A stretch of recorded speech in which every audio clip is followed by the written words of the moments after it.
Bonjour à tous et bienvenue dans notre série de podcasts L'inclusion par Adeos Formation et le Collège de Paris.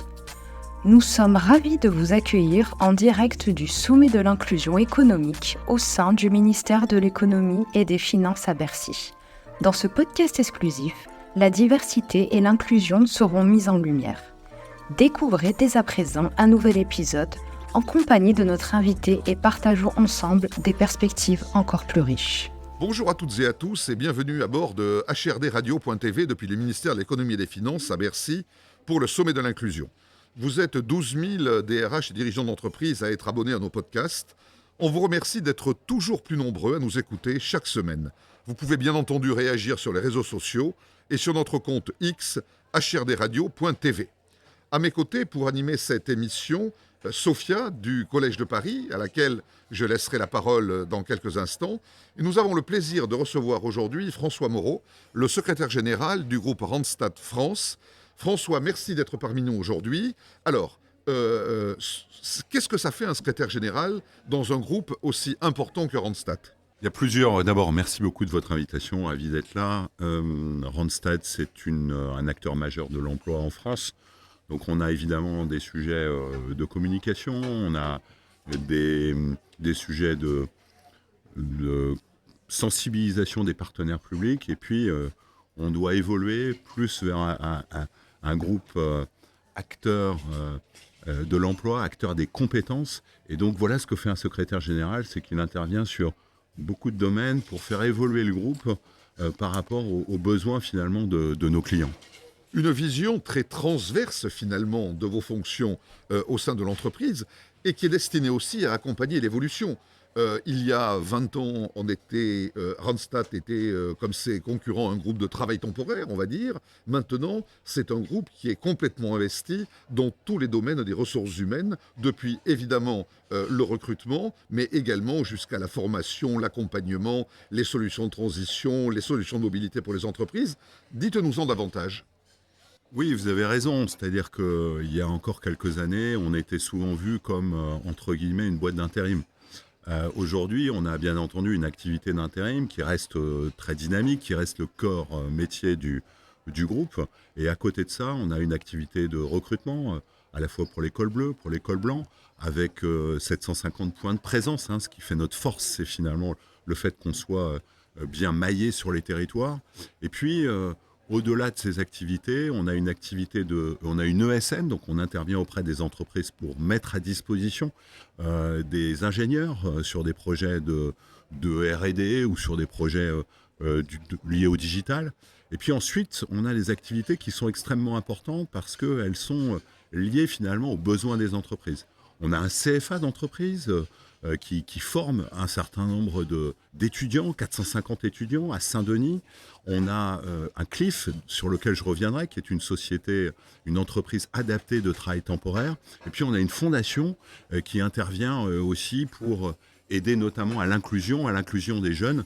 Il se trouve qu'on est dans un territoire comme Saint-Denis, notre siège social est à Saint-Denis, et évidemment, on se doit d'avoir une action particulière auprès des jeunes et auprès des jeunes de cette ville ou de ce département.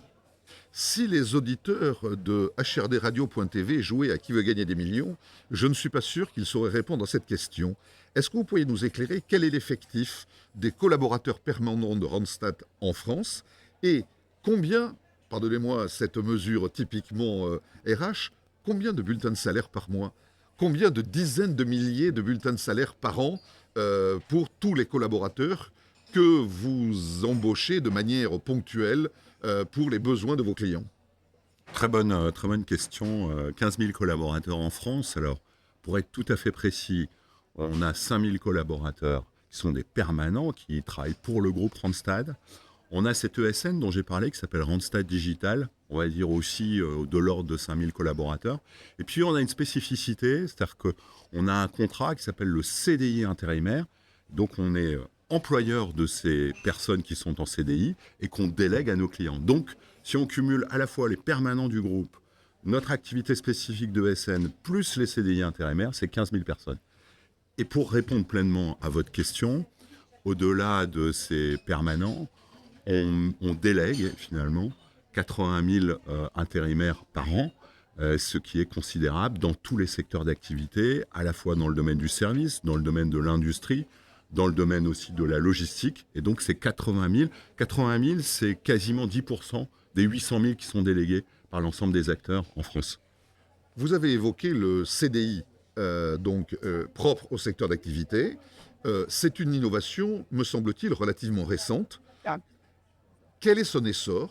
Est-elle adoptée de la même manière par toutes les grandes entreprises de la profession? Est-ce vraiment une spécificité de Randstad que vous poussez beaucoup? Comment vous situez-vous? C'est un contrat, finalement, c'est un peu le contrat de la flexibilité sécurité à la française, donc qui vise à pouvoir embaucher, développer un intérimaire qui souhaite finalement être plus dans une logique de sécurité, tout en gardant finalement cette flexibilité des missions, flexibilité des clients. Et donc, on se positionne comme un acteur majeur. Il se trouve que cette idée de flexibilité sécurité, elle vient de Hollande. Et donc, Randstad a joué un rôle important pour l'adoption de ce contrat spécifique sur le territoire France 2015. Et aujourd'hui, je pense qu'on a 60 000 CDI intérimaires et Randstad en a 7 500. Sophia, présentez-nous le Collège de Paris et je vous laisse le soin d'échanger avec François. Bonjour à toutes et à tous. Bonjour François, ravi de vous accueillir aujourd'hui pour cet échange. Donc le Collège de Paris, donc en quelques mots, donc fondé en 2010, donc réseau d'enseignement supérieur et un réseau d'organismes de formation, dont de la formation sur les sujets de l'inclusion et de la diversité. J'ai une première question, François, à vous poser. Donc vous êtes pleinement donc dans le milieu des ressources humaines, donc je pense que vous êtes très très concerné par ces sujets d'inclusion et de diversité. Quels sont selon vous les avantages tangibles d'une approche inclusive au quotidien? On va être extrêmement pragmatique. Il se trouve qu'on est dans une situation où aujourd'hui on se rapproche du plein emploi avec un taux de chômage qui reste, on va dire pour d'autres pays, relativement élevé, 7% de la population active. Mais on voit bien qu'il y a beaucoup de métiers aujourd'hui où il y a des tensions de recrutement. Et donc, de façon pragmatique, nous on voit ces sujets d'inclusion comme des viviers de personnes qui ont parfois des compétences, qui sont volontaires, qui sont impliquées, qui sont des viviers disponibles. Et je vous prendrai un exemple. Il se trouve que, par exemple, on a une EATT, donc une entreprise adaptée de travail temporaire. Donc on s'intéresse aux personnes en situation de handicap.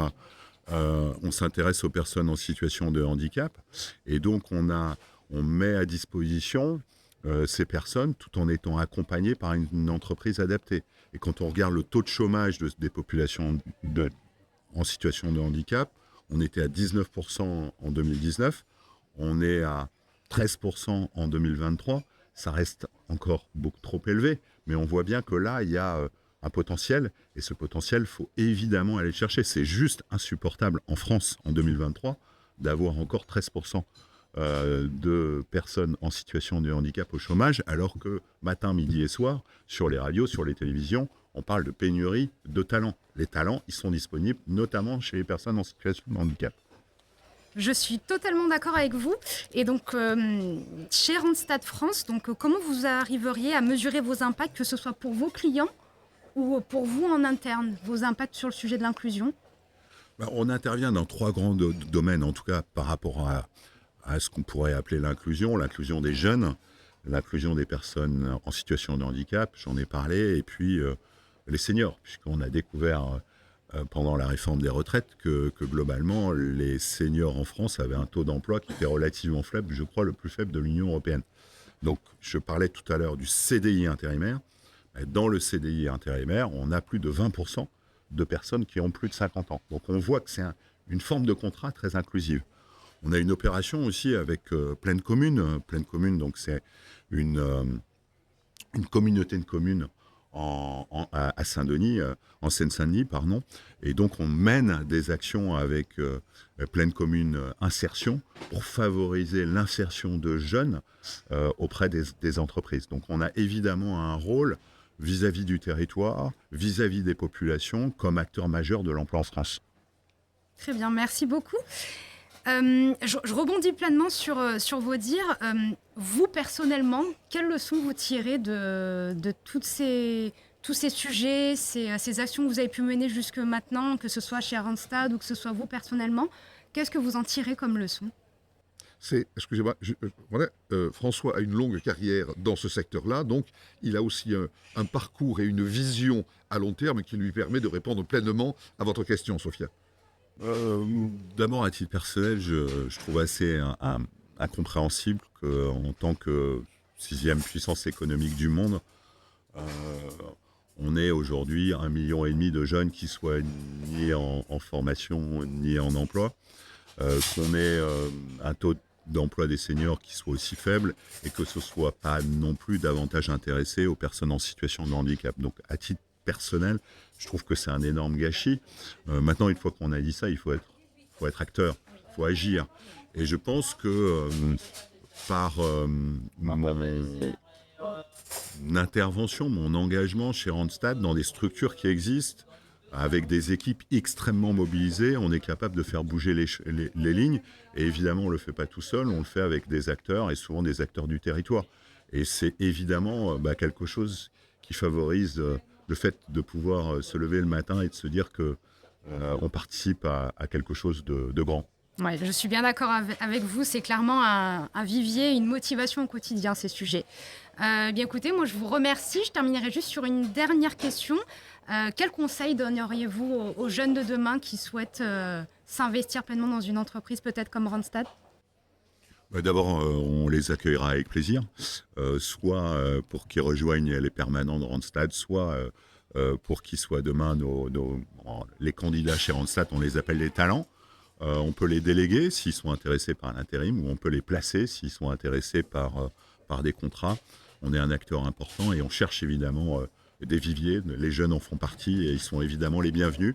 On a un site internet randstad.fr, donc vous avez tous les détails pour envoyer votre candidature sur notre site. En tout cas, merci à nouveau pour votre invitation et à très bientôt. Merci beaucoup François, merci Sophia, et puis à très bientôt donc pour la suite de nos aventures. Merci d'avoir écouté notre podcast en direct du Sommet de l'inclusion économique. Nous espérons que cet épisode vous a plu. Ne manquez pas les prochains épisodes qui promettent d'être remplis d'inspiration, d'innovation et de stratégie pour favoriser l'inclusion dans tous les aspects de votre vie. N'oubliez pas de nous suivre sur les réseaux sociaux, de partager et de laisser vos commentaires pour que cette conversation résonne encore plus fort. Pour plus d'informations, découvrez nos programmes de formation sur notre site www.adeos-formation-au-pluriel.com, rubrique inclusion. À très bientôt.